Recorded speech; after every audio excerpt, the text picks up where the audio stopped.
Welcome to our continuing series of Virtual Voices, focusing on the United Nations Sustainable Development Goals and hosted by World Information Transfer, whose history is on health and environment and the scientific factors behind it. Our speaker today is Vanessa Simon, who is the Human Resource Partner at the Metropolitan Museum of Art in New York City. She is a human resource professional and passionate about serving the community and the world. Her core mission is to drive education around local politics for the community, the millennials, and the Generation Z. Over to you, Vanessa.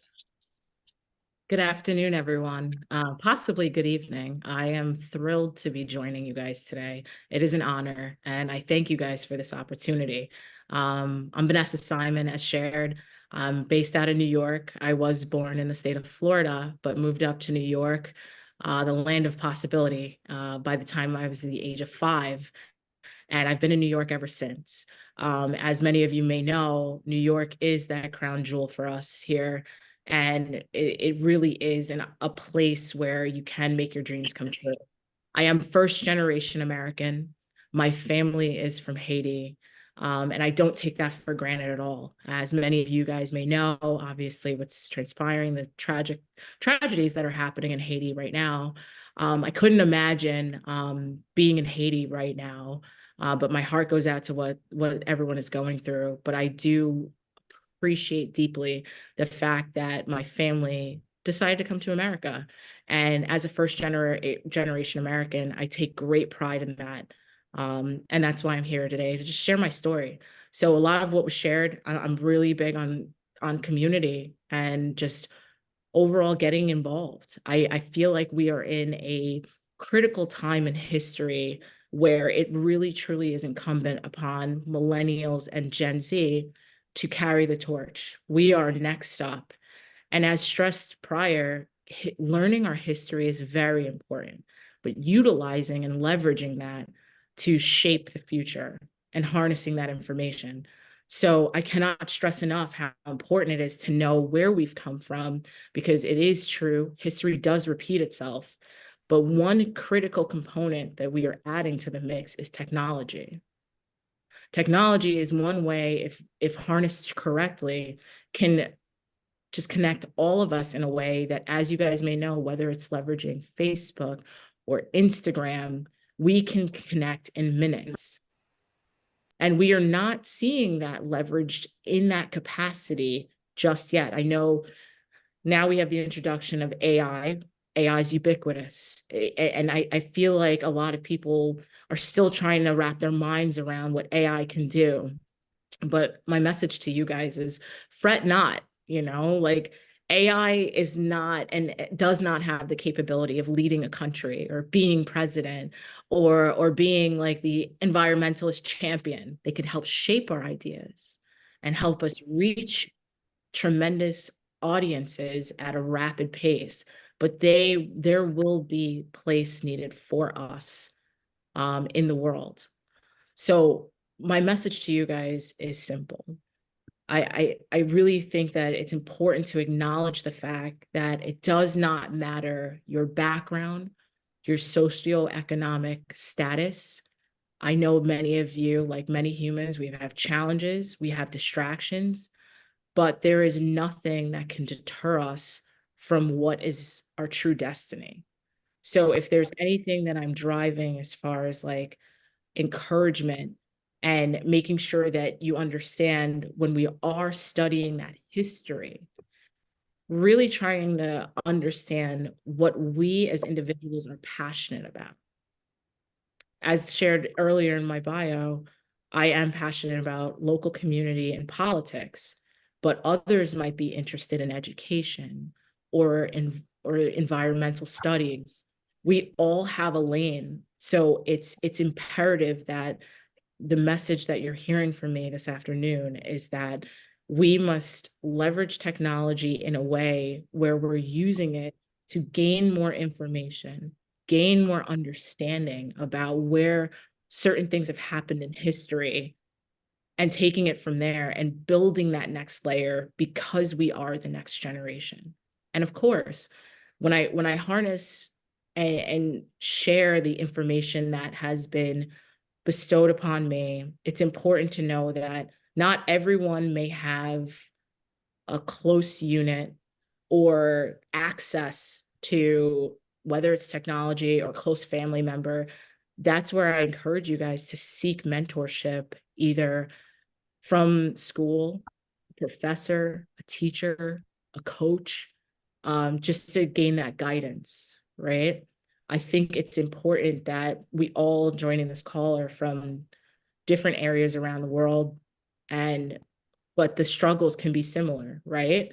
When we spoke about challenges, when we speak about distractions, let me just go back to the point where I shared how technology is a piece where this generation is quicker to want to post on social media rather than spreading positive messages. And we can definitely unpack that during the Q&A session.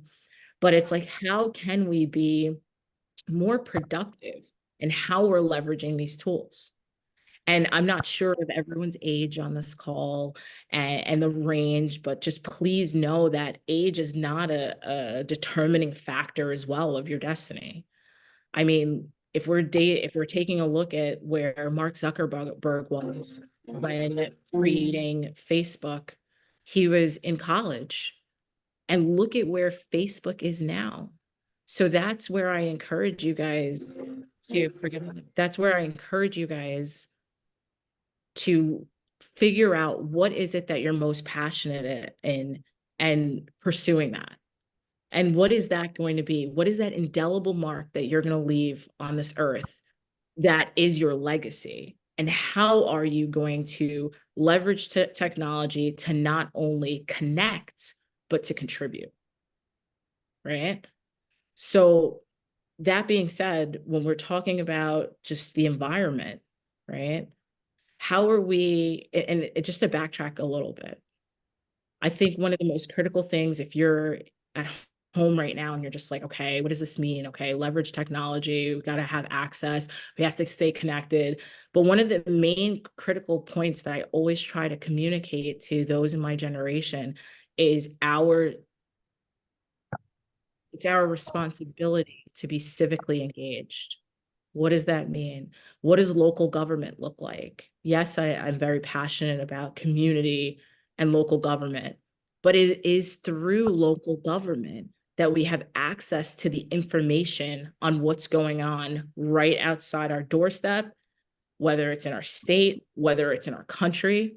So that is the on-ramp to understanding what your current state is, where you are in your country, and how do you help shape that going forward. So whether it's, getting involved in understanding how local politics works, or trying to sign on for, local chamber of commerce. We have that here in America. What is the local chamber of commerce? That's just letting you know what funds are allocated in your specific geographic area that are allocated to any programs or anything that may be, environmentally conscious. Like that is being plugged in civically in your local area allows you access to know current state of where you're at. And then from there, how are you going to make your contribution and bring others along? What does that mean?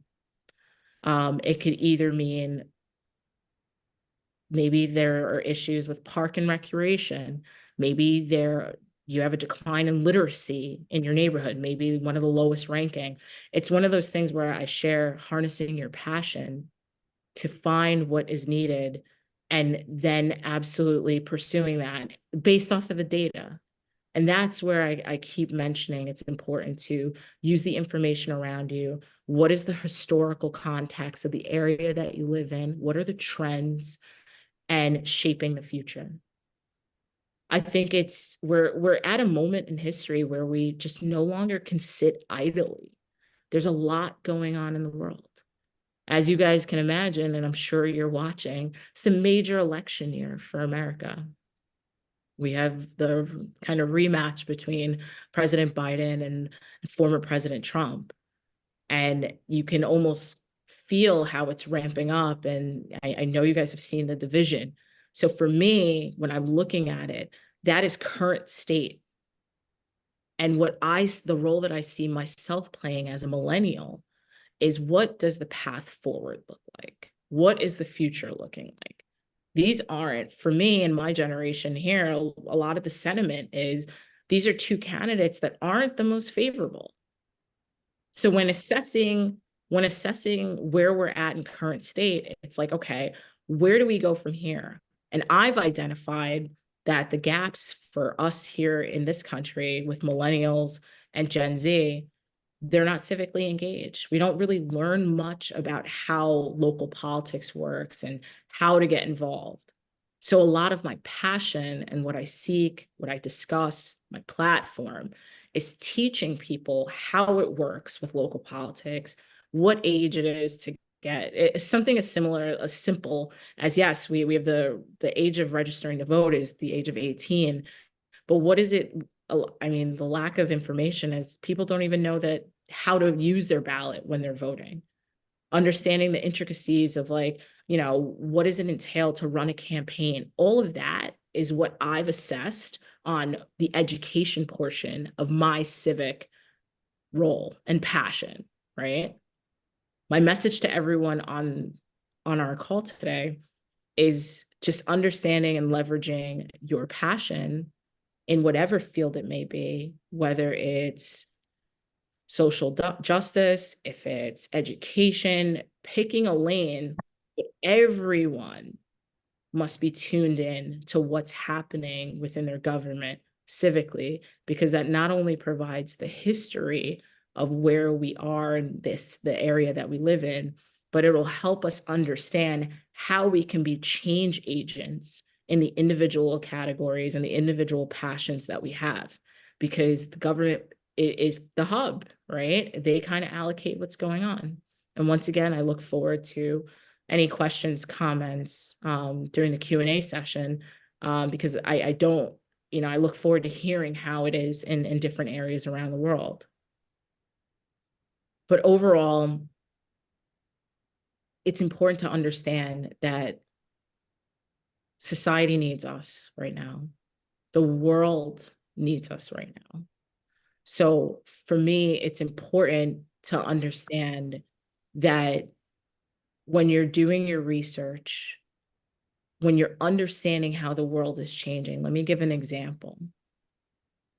Traditionally, here in America, it's one of those things where, we're stressed, you got to go to college, you got to go to college. And of course, education is your tool. But there are different ways you can leverage technology and seek additional education on top of what you're learning in school to make sure that you are a well-versed individual. And that is where I keep stressing the different areas that we should be using technology, right? In addition to whatever your course workload is, whatever graduate program or undergrad program that you're doing, what are you using externally, whether it's Google to, search say if you're in undergraduate program and you're looking to go into a graduate program, during your off sessions, are you Googling the syllabus to your graduate program and proactively ordering the books to kind of get a step ahead, leveraging YouTube videos to expand your knowledge? I don't feel and find that many people are using these tools in a way that is working. And then that's another piece. When you're leveraging the internet, we also have the tool of, like, Amazon. You have YouTube, Amazon, where you can order the additional books. There are just different ways that we can not only stay connected, but, to your point, gain that information. So that being said, it's one of those things where I want to go back to the point where it doesn't particularly, your start does not determine where you end. And I know you guys hear that, as cliche as that is, but it's important to understand that whether it's no matter what the circumstances, whether, single parent household, or you don't necessarily have access to any kind of mentors. It does not determine your endpoint. It's how do you continue to fight and how do you continue to push forward? Because quitting is not an option, especially when so much is needed in the world today, especially when you're trying to help shape what's to come. Because the reality is, what kind of world are we passing on to the next generation? That's why it's critical now more than ever to understand where we have come from and how are we going to shape the path forward through partnering together, connecting together, choosing to spread positivity on social media rather than reposting negativity on social media. And then the component of when you introduce AI into the conversation, AI is just a tool extension that is supposed to obviously expand and extend who we are. But please remember my point. AI cannot be a leader. They cannot be the hands-on aspect. So please don't think that we as humans will be obsolete. We are still needed. So it's important that each of us understand that working together will help save our planet. And that's what's critical. I'll pause there. Right. Thank you very, very much, Vanessa. Everything that you have said is very valid and certainly makes a lot of sense. We know that because of the tremendous population expansion over the world, we have problems in almost every single series. Even the EU has problems now because of what's going on with Russia and what's going on with in Moldova and Ukraine, and the relationship between EU trying to bring that part of Europe together, and therefore fighting the how should I put the autocrat in the east. So we have the same problems in Haiti. I spent a lot of time in Haiti, and I really enjoyed the country and the people. And and I was there during the last problem, and it's unfortunately what is going on is really very sad. And hopefully they will finally be able to resolve it. But problems like that go throughout the world, and the young generation will have to be responsible for resolving all of these problems. The new generation will have to decide how they want to live, what kind of society they want, and to what extent their input can help create a society that they feel most comfortable in. Thank you, Vanessa, for an interesting presentation. So we have some questions that came in from the audience. What is your favorite part about the human resources business partner role, and specifically working at the Met? Well, it being a cultural institution, I just love the opportunity to work with my client base in just solving the needs of not only the business, but navigating the world of the Met, right? I also have been able to leverage my experience as HR and translate that into my civic work globally because I see the absence of the role of an HR, right? An HR being a strategic partner, bringing people together with, opposing opinions and being that like level steady hand. So I'm able to apply my experience and skill set as an HR to politics as well. But I mean, working at the Met is just a joy, and it's a major worldly cultural institution. So, yeah, it sounds super interesting.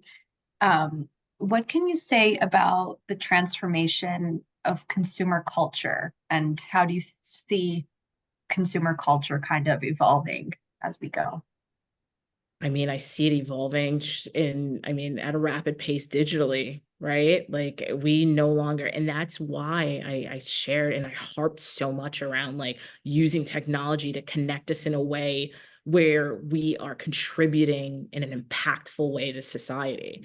Because more and more in a consumer society, like, you think about it, you can just order something, have it delivered. You no longer need to physically go anywhere. So that digital exchange has almost removed the component of human interaction in a way that's productive. So for us, it's really important, especially when you're building your consumer base, to find a way to connect in a way that transcends just the transactional exchange. Sense. And what would you say is the biggest kind of key differences between millennials and Gen Z? And do you see ways to where that gap would kind of close or kind of complement one another? Oh, absolutely. So for me, being a millennial, I'm a little bit of the older millennial, I'm just under 40. Um, our generation is interesting, right? We're the generation where we actually, in 2015, here in America, we surpassed the population footprint. So we are the largest population base in America and the least civically engaged.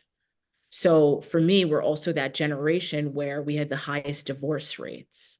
So a lot of what's going on politically that's divisive and polarizing, it almost sounds like two parents that aren't getting along, right? So our generation is used to that. And the third component with millennials is we came into technology.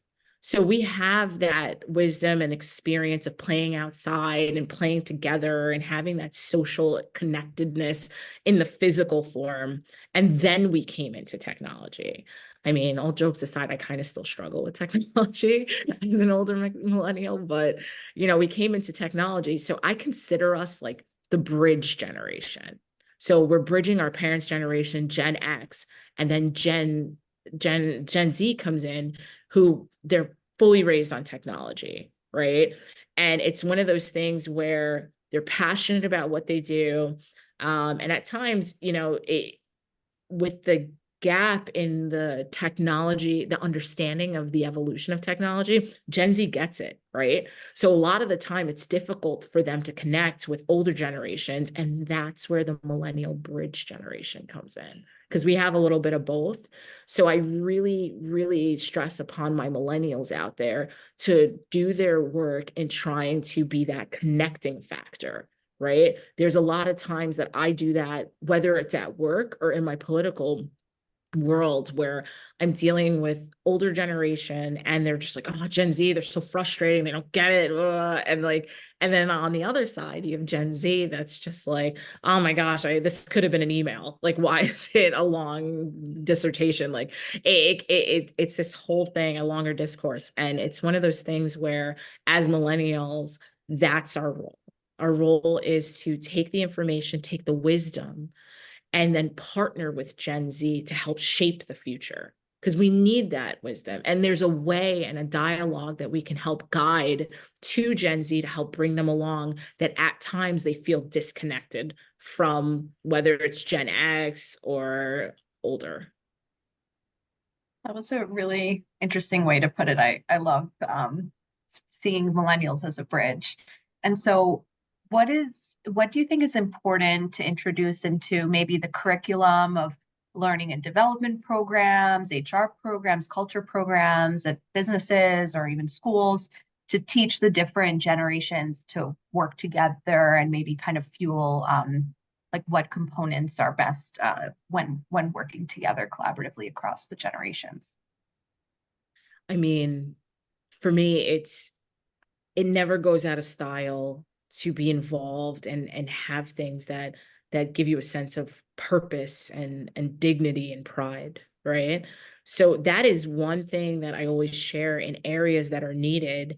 What are the activities that we can do in schools or programs that communities can offer? Because remember, I stress communities because we're in a space now where technology is dividing us almost. We're becoming so separate, You know, it's hard for people to recall the last time they've had a meaningful conversation with a neighbor. It's almost awkward if you start talking to someone that you don't know, right?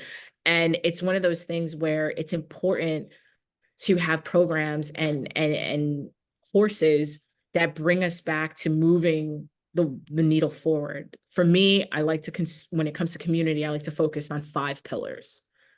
I do economic empowerment, literacy, health and fitness. We have social impact. And the 5th one just being, hold on one second. Why is it escaping me? We got literacy, economic empowerment, social impact, health and fitness. And for some reason, I'm blanking on the 5th one, but it's important. And I'll get to it if I remember in a little bit, to just bring people along in the community, right? And then from there, devising courses, right? Whether when you're talking economic empowerment, what does that look like? It could be financial literacy. It could be job opportunities, right? Like, how do we prepare the next generation that are soon to be graduating for the workforce? A lot of what we're learning in schools are just so outdated and antiquated. So that's where, when I was speaking earlier about each of us having our own lane and our own calling and purpose in life, some of us are drawn to education. We need you. The world needs you right now. I could speak for America in that, like, it's just so out of touch, you know, a little bit less Macbeth. And I want a little bit more around financial literacy, right? And don't forget about the trade schools. We still need electricians and plumbers, right? So it runs the gamut of like what's needed. So forgive me, because it's bugging me that I can't remember the 5th pillar. Like, come on, Vanessa. So it's just really important. And I'll come back to it because it's going to bug me. Go ahead.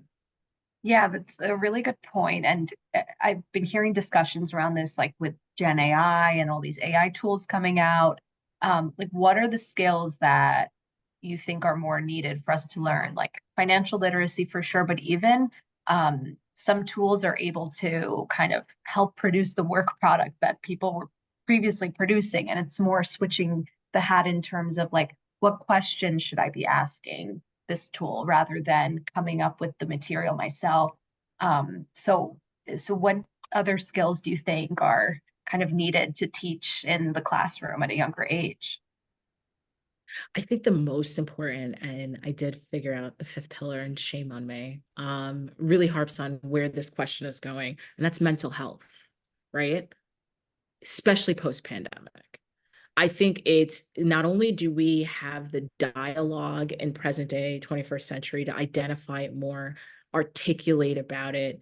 You know, I have to give a shout out to the just Brain Resource Center, that I believe they're on their call as well, just really doing the studies around like brain activity and the psych and things. AI can't do that.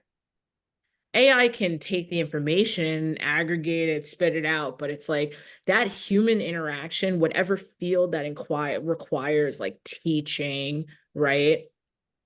Public safety, right? We these are things, and I highlighted leadership, right? These are things that are still needed. AI provides the speed and the reach needed, but we still need our own ideas to use it as an extension, right? Because we are the ones that are physically, that are going to be the ones that are out there and shaping. And AI does not understand feelings, right?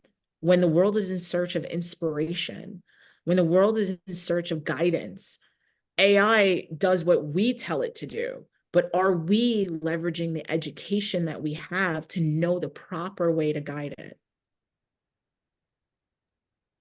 What specific goals do you have in your mission to advance education and civic engagement? Specific goals. For me, it's just laying the initial foundation of having everyone on the same page of like the beginning steps of how to get involved. That is the most inconsistent theme here in America. Everyone is just so, it's aloof as not there. It's just, there is no want or desire to get involved. And I know that you guys are probably like, all right, Vanessa, well, what's your plan? And for me, it's like, we've got to leverage technology, music, culture in a way to bring people along, right? What does that mean? Whether it's Instagram, whether it's putting together songs. So I had the unique opportunity 2 years ago to not only work on a gubernatorial campaign. I did a PAC where you fundraise and kind of promote a certain candidate, not working in tandem with them, but you're a fan. Say if Ashley Jones is running, and we had the opportunity to work with a music studio that works with top artists, whether it's Bad Bunny, Drake, and the owner was like, hey, we want to help with messaging. I sit on the right side. I'm a conservative. That's my upbringing. You see that more on the left with Democrats. But for me, I had the opportunity as a Republican to work with technology and music in a way to help shape messaging that was fun, right? We're in New York. It's different to be a New York Republican. We're not Texas. We're not this. It's just different. So when I talk about our place in society today, how do we plug into opportunities to help shape the narrative going forward? It's grim right now. It feels grim, at least, right? But it's not all doom and gloom. And that's where this is kind of essentially a talk of like a call to action to everyone on joining us today, where it's like, take a look at what you're passionate about, see where locally you can plug in and come in with innovative ideas. And it will unfold in front of you. But it's taking that initial step. So when you're sharing, like, how am I going to change the climate? I mean, my ultimate goal is to help people understand it's more than just registering to vote. It's learning who the candidates are, knowing enough about them where you're finding out more about the person behind the politics/policy and seeing if they resonate with your core values. People are just voting down the line. If you're red, you're blue, you're voting this way. And it's like, no, my goal is to get everyone to take that next step where it's like we're making informed and educated decisions because our future depends on it now. And then for me, taking those actionable steps, holding events, leveraging technology, like I shared with you, the music studio, we made some really great digital ads, meeting voters where they're at. The days of, running TV ads to harness votes or advertise for a candidate, it's not as common. We have almost everyone using streaming applications now. Everyone's on Facebook, everyone's on Instagram. So that shift, being current with the times. So I don't want to get long-winded. I could talk about this all day if you have.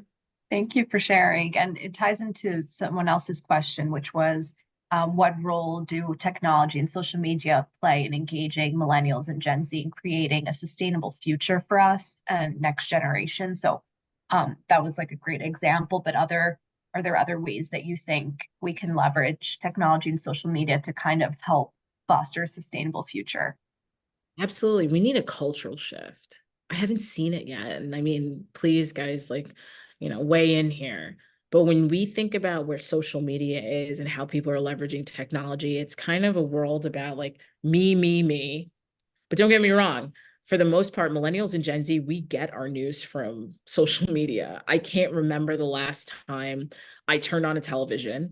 Obviously, I have the Wall Street Journal, New York Times, what have you, I subscribe to the email newsletters, but we consume news in a different way. We consume everything in a different way because of technology. You could even take into account like our attention span. I'm at the point where if anything's longer than a couple minutes, and if it's not grabbing my attention, I'm already tuned out. It's getting harder enough for us to stay engaged. So how do we use this to expand and evolve a sustainable future, right? So for me, it's like looking at the trends, being honest about how everyone's attention span is because of social media, and then trying to modernize, whether it's messaging, whether it's our digital content.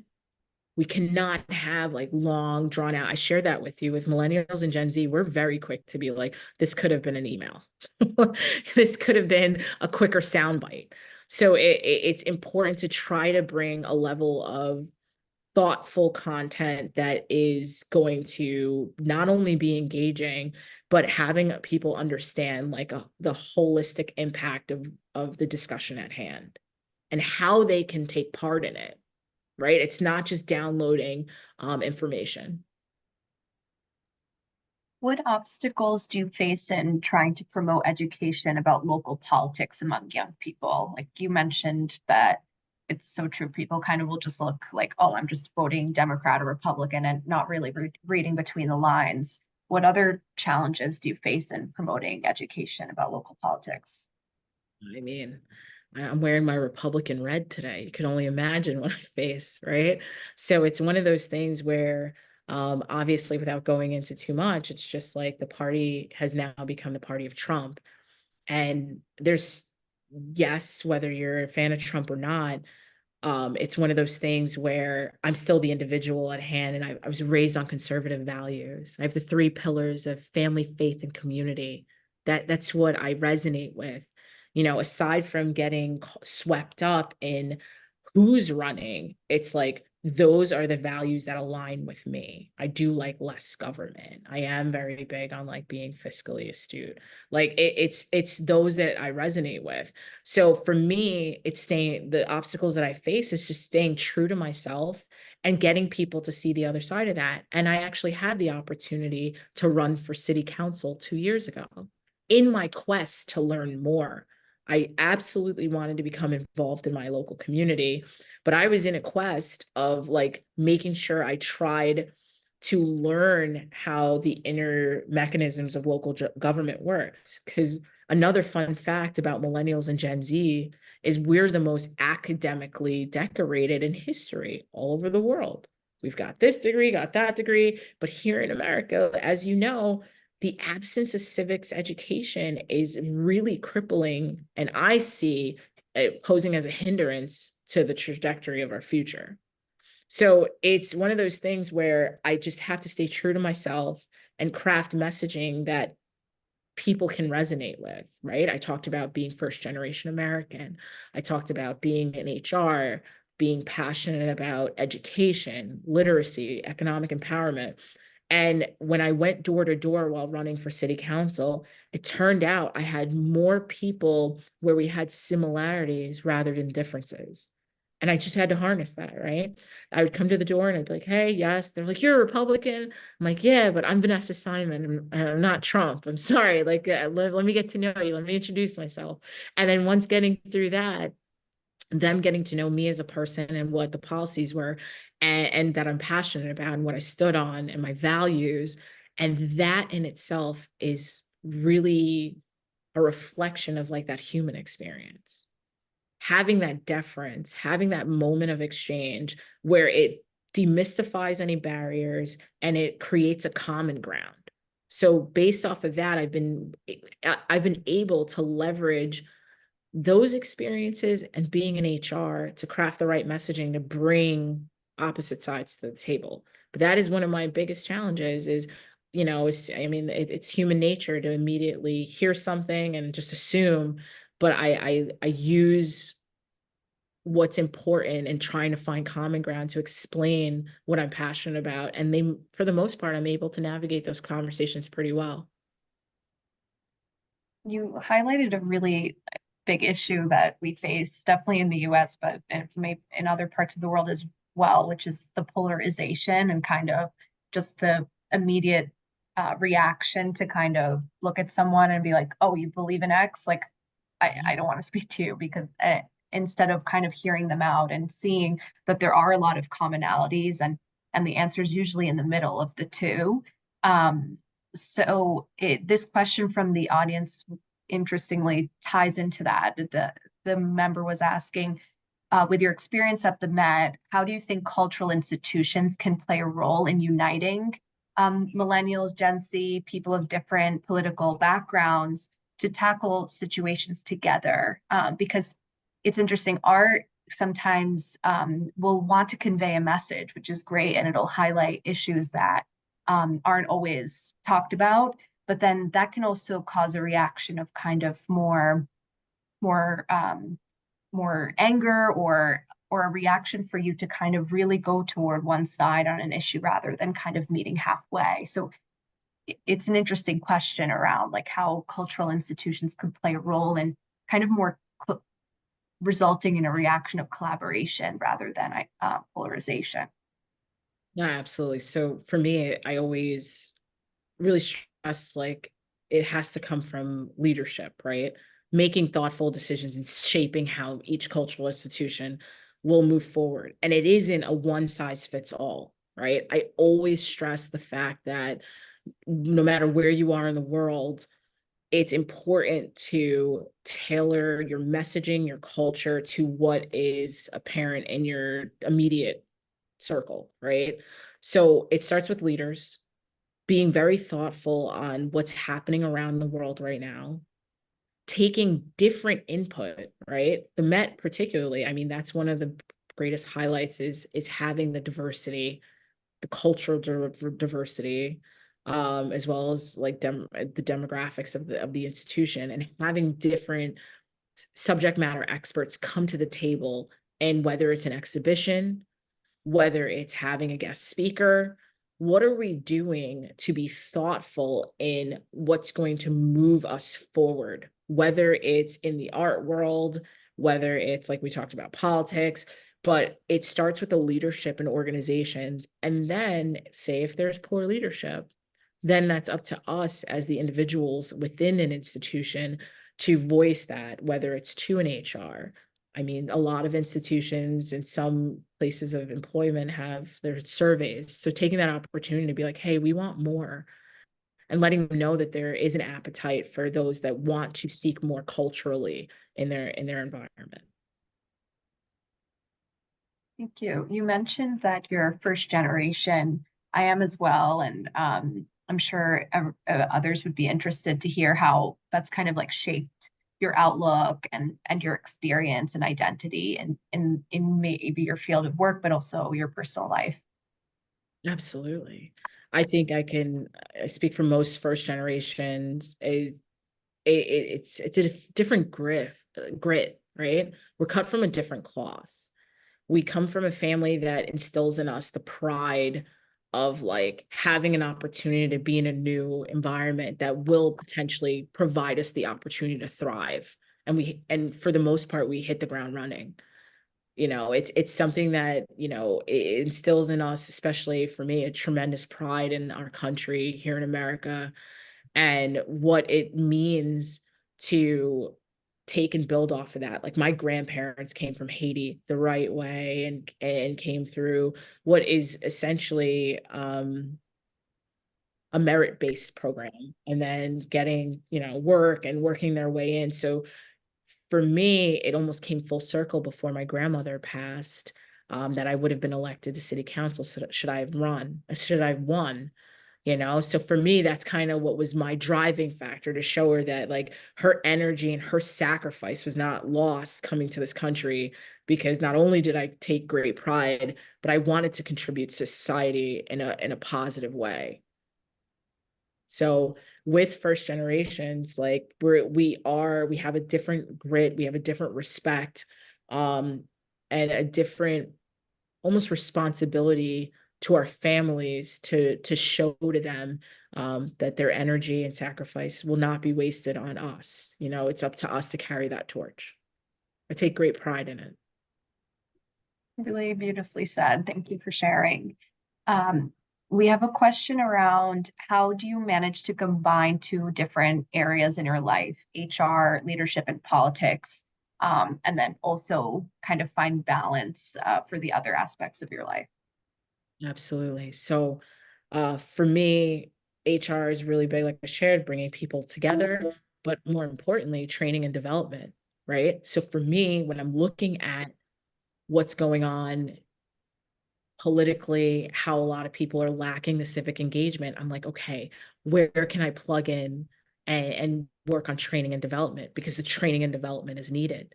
That being said, after I lost my city council race, you know, we don't quit, we get back up. It hurt, but we get back up. And then I formed a conservative training academy, right? I looked at current state, I looked at how divisive politics is, and I'm like, let's train up candidates that not only have the right messaging, but understand what's going on. But that is my contribution to wanting to make sure we're putting the right people in leadership roles going forward. So those are the synergies, right? I took what I knew from HR with training and development and seeing how we can train and develop candidates. And then I also bring on board, it's, you know, I lost my race. I'm sure many of you are like, oh, what do you have to offer? So I partner with elected officials. I have other training academies that partner with me so that I could bring the experts in. And then in addition, with HR, you're looking at succession planning. What does the bench and the pipeline look like? Right? So for me in New York, I do see that there is room for improvement between state party, county party, the college clubs, because we do have college GOP clubs. And I do see an absence of like really training people up, having a bench and having leaders that want to come up through, you know, the Republican Party in New York. So that's one aspect that I've been working on and partnering and trying to really have that full continuity. So those are two aspects, whether it's training and development or succession planning, like it comes between both. Thank you. One audience member said that you have very interesting and apt thoughts. So what inspires you? Maybe you can recommend some books or movies or areas where you look to for inspiration. Oh, interesting. So, I mean, honestly, like it's cliche as this sounds, my mother, because one area of inspiration is my mother, just because she was a journalist back in Haiti. I was raised in, you know, with politics, government, history, like that was just my upbringing. So it was a no-brainer when, you know, I turned 18, great, happy birthday, but don't forget to register to vote. And she's one of my toughest critics, and she's really someone that inspires me and pushes me to understand that it is truly our responsibility, no matter how difficult it may look right now in the world, to play our part. We all have our role. So that's why I repeat it. And if there's one thing that you're taking away from today's dialogue, is that's important. We're here, find your niche. And obviously, I mean, one of my whether it's, you know, there's a few books that if I could recommend, obviously, you have like The Alchemist, which everyone tends to refer to as The Alchemist, but I have The Three Magic Words is another book that I enjoy. I don't know if anyone's familiar with that book, but that would, for me, was just the power of harnessing self, right? And a lot of self-reflection. But The Three Magic Words is a powerful book. And then culturally, growing up in New York, I grew up on Long Island. So being a Long Islander, if anyone here is from Long Island, you grow up rock and rap. So like those are my two music genres. And there's a millennial rapper by the name of Nipsey Hussle that was tremendously inspirational for me, because that was the first millennial that I saw that used his passion of music to drive education in a way that I'd never seen music used before. A lot of people think rap, oh, he's a rapper, he's got tattoos. But when I listened to his music and he taught about economic empowerment and different things, mental health, meditation, like I just saw rap in a way that I'd never seen it. And he was a millennial, although he passed the age of 33, but there was so much, and he was so civically engaged. He was the first person that leveraged technology using a smart store to scan clothes. It was just, everything was all encompassing. And I was able to see a millennial. And when we talk about the bridge generation, it's like the millennial using the wisdom, he found the gaps and the issues, and then leveraged his passion and purpose to help contribute to society. So between those books and him as an artist, like it really inspired me and filled me with passion to be like, okay, great. Like I know what I love. I think I could leverage what I'm strong at to bring others along in my path. Thank you. There were some questions around what are the biggest challenges Gen Z is facing. You talked about a few like mental health. Any others to add or anything to add on this topic? Absolutely. Guys, we are in a space and a day and age where it's almost difficult to find what's true in news, right? Can we trust what's being said, right? On either side of the aisle. So that's one of the things that I would say Gen Z is facing a lot is like really encouraging them to do that independent research using the technology for more than just logging into IG and Facebook. Do a little research, go back, learn that history, take those books. For me, another book that I'll add to the mix is The Color of Money. It's the gap, the wealth divide, and it just taught me as first generation because and I don't want to be long-winded, but being first generation coming to this country, I didn't really understand the racial divide here in this country. And The Color of Money, which is one of the greatest books that just chronologically lines up for me what happened in history that shaped where the US is now and why is it that the Black family is 13 times less underneath the financial quota than other families in the US. It literally takes you through whether it's policy, leadership.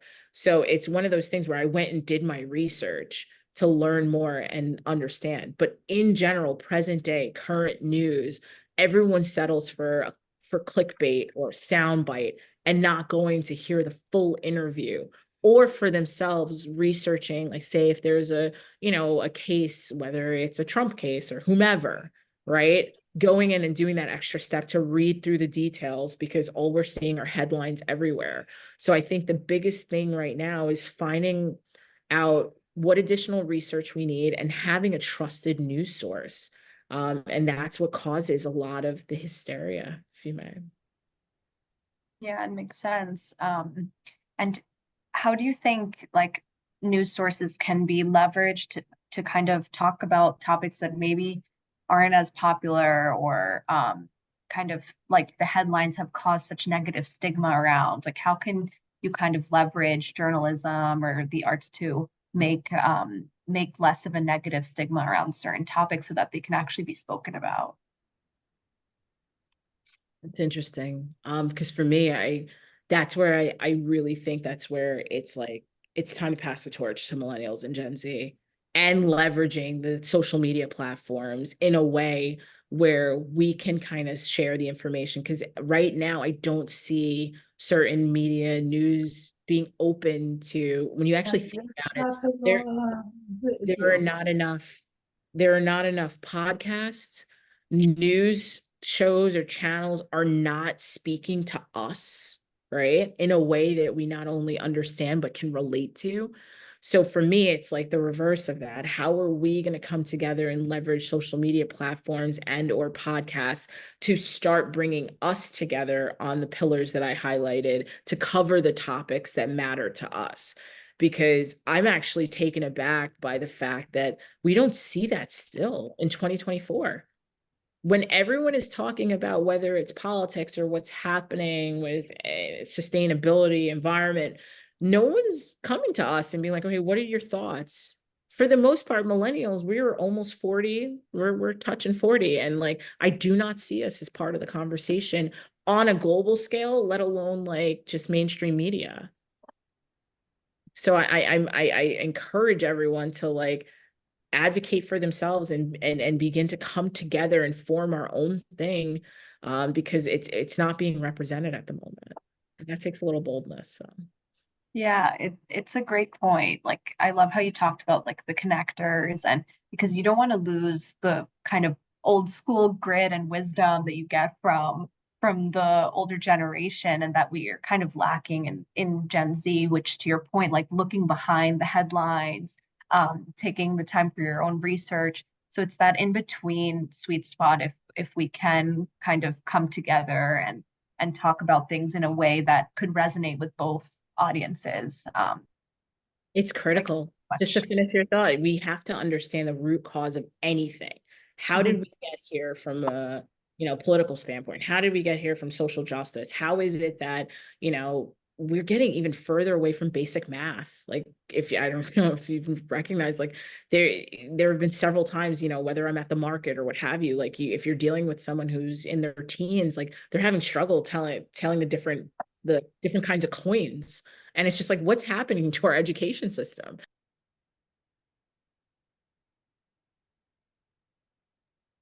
Sorry, I think you were accidentally muted. Do you mind?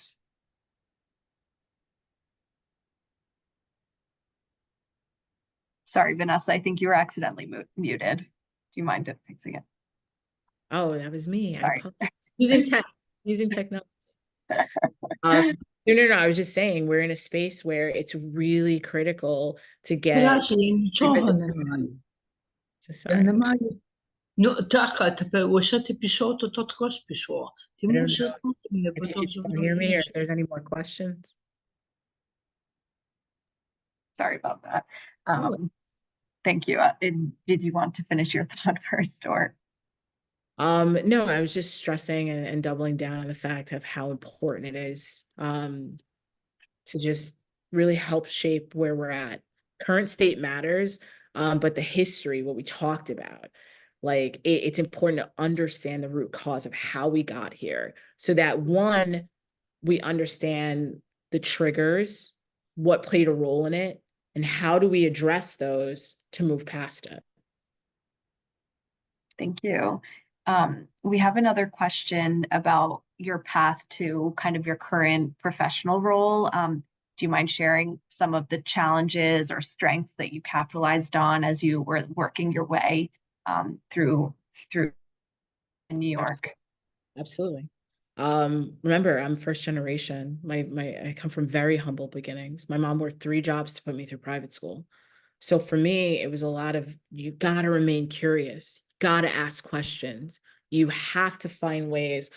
I stumbled in the path that I'm in by asking, how do I get involved locally? Like I always had, like God planted that seed in me to like have this thirst to want to get involved, but I didn't know how. And as fate would have it, the first coworker I asked how to get involved in community didn't recommend like, volunteering at the hospital or doing a soup kitchen. He actually asked me what political party I was affiliated with. Now, mind you, this is like 10, 15 years ago. But like it was of all the things that he could have said. And then from there, that's when I started looking up events to attend, even though I was by myself. Like my friends were in party mode, right? Like I was the only one that's like, what's going on with politics? Like what's happening? And then every step that I took, just answering that call, like you guys will feel it. You guys have an affinity and are gravitating towards a certain sector, like whatever it may be. You'll feel that gnawing at you. You could be working here or focused on a separate project, but it'll always be in the back of your mind. And for me, that was looking at our community and not understanding how it worked. Like that always sat in the back of my mind. So when he suggested politics, that's when I started to deep dive, and slowly but surely, each step I took, every question I had led me to someone else that then put me on another path that brought me closer. Now I'm in the city. Like I said, I ran for city council 2 years ago. I actually sit as a board member at the Women's National Republican Club. I'm the youngest member. It's just one of those things that as you start to pursue what you feel your calling is, just always ask questions, always do the research. I was Googling, how do you run for local politics? And then within 6 months, the opportunity came along and I just followed it, So if there's one thing that I always stress is first find out what you're passionate about, then think of innovative ways that you can contribute. What's done has already been done, hence you needing to know the history, right? And then what ideas do you have that are brewing inside? So I know we're limited on time, but I'll pause there. Thank you. I think we just hit time. So thank you so much. This was such an inspirational and insightful discussion. I personally really enjoyed it, and I'm sure all the audience members did as well. I'll turn back to Dr. Durbak to close out or ask any remaining questions. And Dr. Durbak, you may need to get off mute. I think it looks like you're on mute. And guys, please get my contact information. Don't hesitate to reach out with any additional questions. Thank you so much for your time. Well, first of all, Susie, thank you very, very much for moderating. You did a lovely job. And Vanessa, I was really impressed by what you focused on, particularly on the importance of the values of the family and your family, how they basically helped and guided you to pursue your dreams and your wishes. And one of the big problems we have now, as you mentioned at the beginning, the tremendous amount of divorces and the tremendous amount of dissolution of families. So the children do not have the opportunity to be guided by their mothers and fathers. The other thing that impressed me that you were discussing was the difficulties in communication. And that, unfortunately, is not going to be helped by the AI. So therefore, the communication between people is getting to be much more, how should I put it, very, very simple. It doesn't include the diversity of the human emotions and the human spirit in being able to engender a more fulfilled relationship that can engender a different society.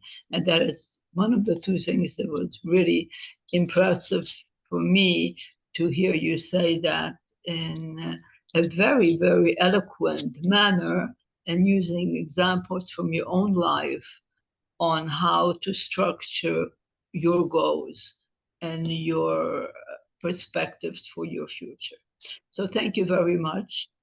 May I add just one more thing? I want to be conscious of everyone's time, but I think one of the biggest messages that I didn't get a chance to message is just don't be afraid of failure.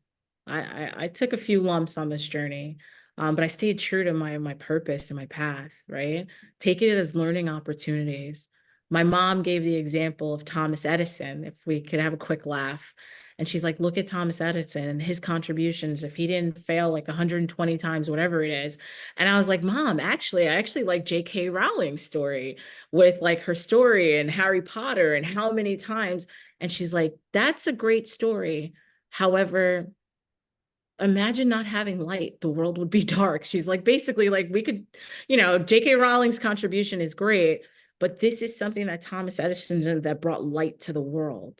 And what will be that indelible mark and legacy that you leave? So that doesn't discredit J.K. Rowling, but it's just, no matter what, do not fear failure. Failure shapes you. You come back wiser. Remember, I lost a city council race, which stung pretty bad. But you come back and you find a way to be a contributor. Sorry about that, guys, but I hope this was of value today.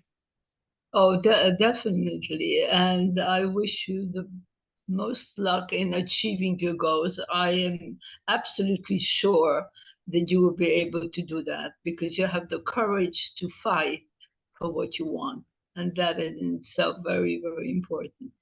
So have a very good week, and the best of luck for you in the future. And goodbye. Absolutely, guys. I look forward to hearing from you guys. Bye.